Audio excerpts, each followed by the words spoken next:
I wanted to take this short amount of time to do a PSA for your musical enjoyment. You think your parents are a bunch of squares. Perhaps they are.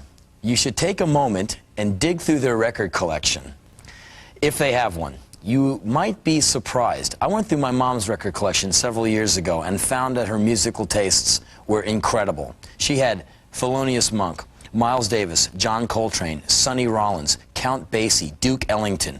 These are great musicians, and you probably don't know who any of those people are. They're not in Pearl Jam. They're not in Soundgarden. These are guys who came way before those wonderful bands. I urge you to go check out some different kind of musics that you might not see on the station. MTV does cover a lot of music. We got to give them that. Big thumbs up for the Big M. But, you know, there's a lot of other music out there that no one necessarily does videos for, like Charlie Parker, the great saxophone player.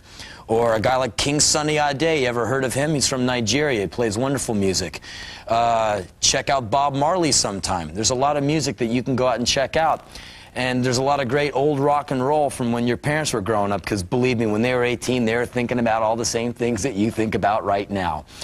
You ever heard of Buddy Holly? You ever heard of Gene Vincent? Gene Vincent is one of the most amazing vocalists ever. Bebop-a-loola, all that kind of stuff. Man, there's so much great music out there.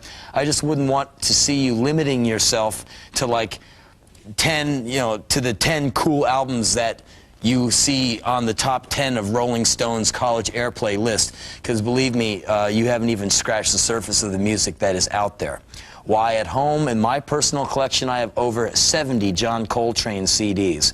And they all get played, and I love them all very dearly. John Coltrane, this saxophone player from, I guess he was born in one of the Carolinas, he died in 1967, is as deep and as awesome, as intense as anyone who ever picked up an instrument or a paintbrush or a camera or a gun or an atomic bomb or anything.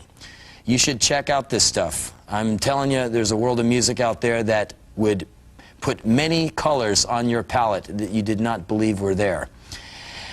And as you know, the Red Hot Chili Peppers are up next. And if you ever asked Flea about the music he likes, he'll probably tell you pretty much, you know, a bunch of jazz guys. The guy, he loves jazz. He's a trumpet player, Flea is. In fact, Flea and I went to go see a wonderful piano player a couple of weeks ago called Ahmad Jamal.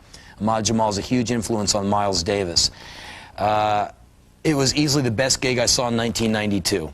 If I had to go on with the Mighty Rollins Band after these guys, it was a 60-plus-year-old piano player, 60-plus-year-old bass player named John Hurd, and this young guy on drums named Yuron Israel. If I had to go on after those guys, no matter what kind of music you like, you would all agree that those three guys, unmic'd, not, you know, acoustic, unplugged, blew us off stage so hard that our teeth would be in our socks.